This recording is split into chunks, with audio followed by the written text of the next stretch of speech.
welcome back to another DIY video.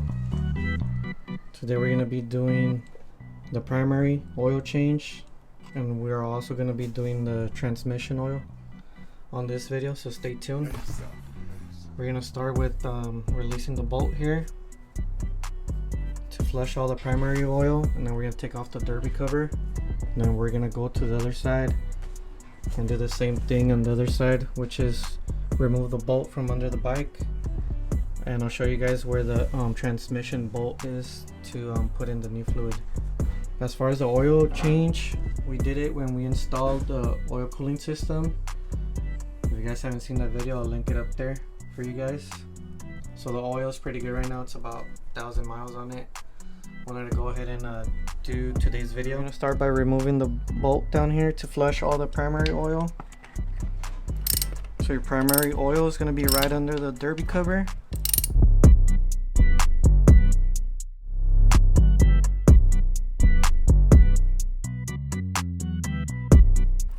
Once you get the bolt out, you want to check for wear and tear on the O-ring.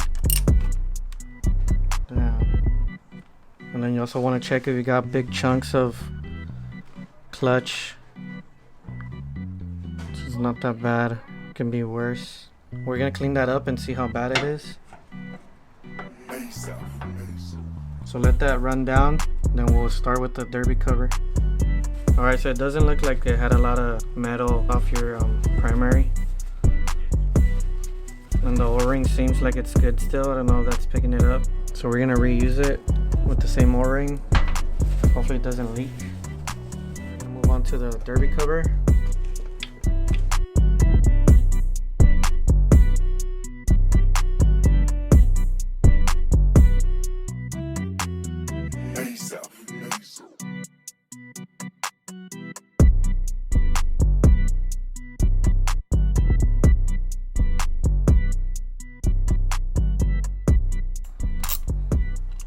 Then your last one, you want to kind of hold it in place so it won't fall out.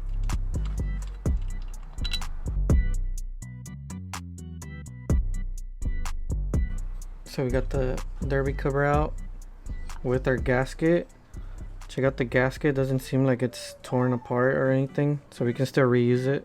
Let it run down a little bit more, and then we're gonna go ahead and add the oil, the primary. You want to do this every 5,000 miles.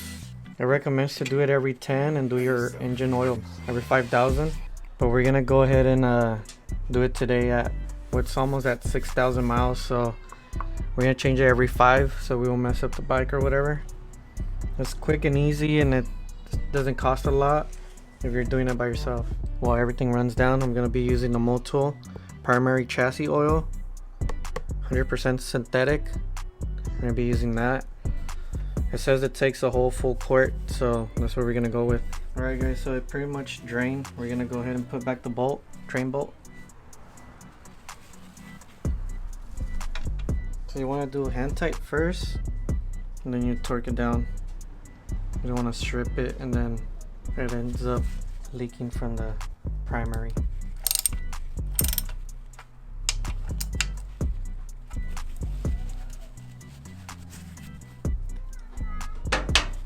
So we're gonna torque it down right now, and then we're gonna start adding our primary oil.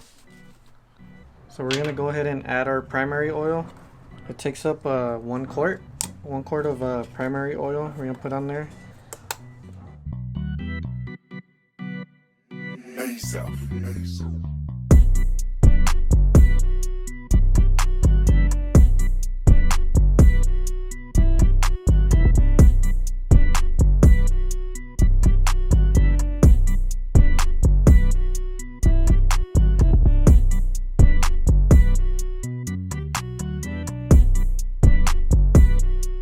Alright guys, so we filled it up, 1 quart of primary oil.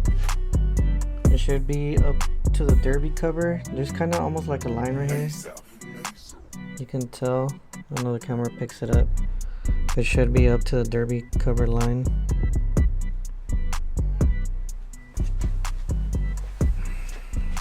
So we're gonna clean the extra.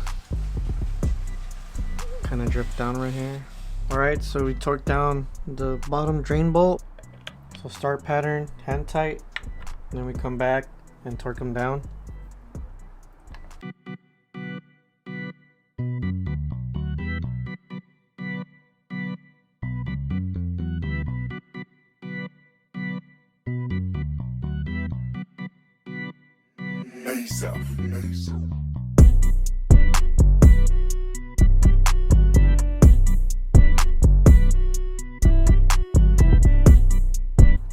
You want to check your owner's manual. Check how you want to check this torque spec on your derby cover bolts. Alright guys, so that's pretty much it. You're all done with the primary oil change. You want to check down here, make sure you're not leaking any oil. You should be good if you torqued it down. If you don't have any torque tools, just kind of tighten it, but don't overdo it so you won't strip or break any bolts on here. Always keep an eye out after every first ride, make sure you're not leaking. And then yeah, we're gonna move on to the other side. We're gonna do the transmission oil change. Alright, so on this side for the transmission oil, you're gonna be locating your oil drain bolt. Transmission oil, it's gonna be right in the bottom, right here. You're gonna be using your 5/8 socket. So let's drain the oil first, and then I'll show you guys where's the rest.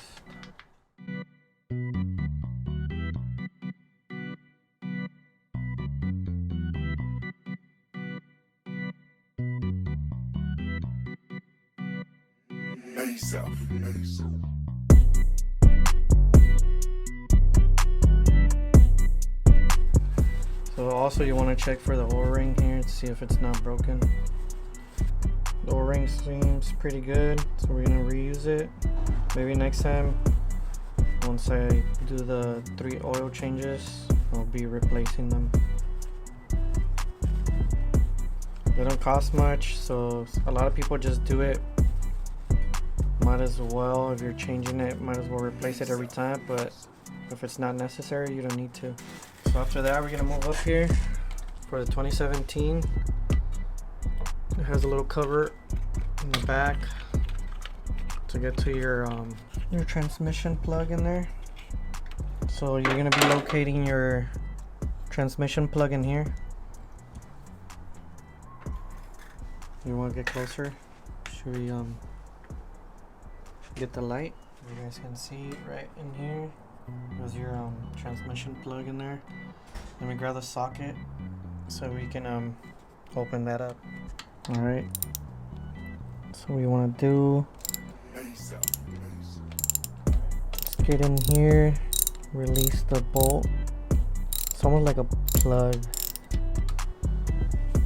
It's not overly torqued because I literally just barely turned it. I have to put too much torque on it to release it.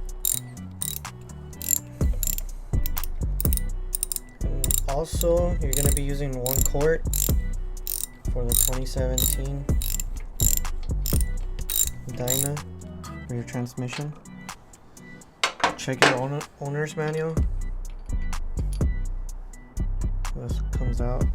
O-ring's still pretty much brand new. The bike's semi-new, so that's why the O-rings don't need replacing right now. So we're gonna see this drain.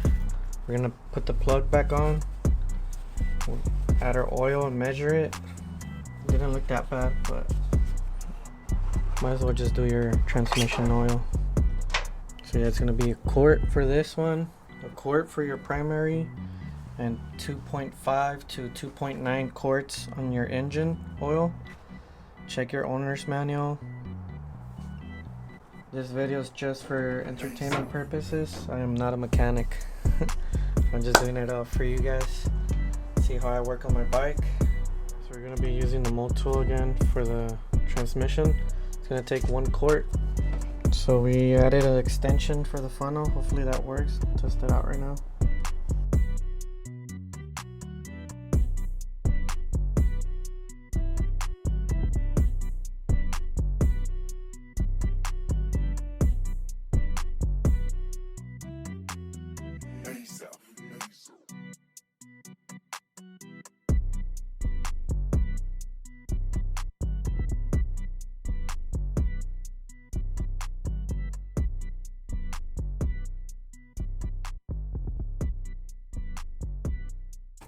So we'll see how the multi-tool transmission oil runs. I like how it worked on the engine oil because I've used it already, and it helped me out a lot for the bike. It wasn't overheating as much, and this area was overheating before I did the oil change. Once I changed the oil, I can tell the difference in the temperature as far as the engine oil, and also the oil cooling system that I installed. It's been making the bike run less hot. I'm gonna do a further review on the oil cooling system next time, so just stay tuned for that. Let me know what you guys think. We're gonna be doing more unboxings, more travel vlogs. We're also gonna do a sit down podcast type of style video. Let us know if you guys want to see that. So thank you guys for watching. That's pretty much it for the transmission and primary oil changes. Make sure to like, comment, subscribe, and I'll catch you guys on the next one. Peace.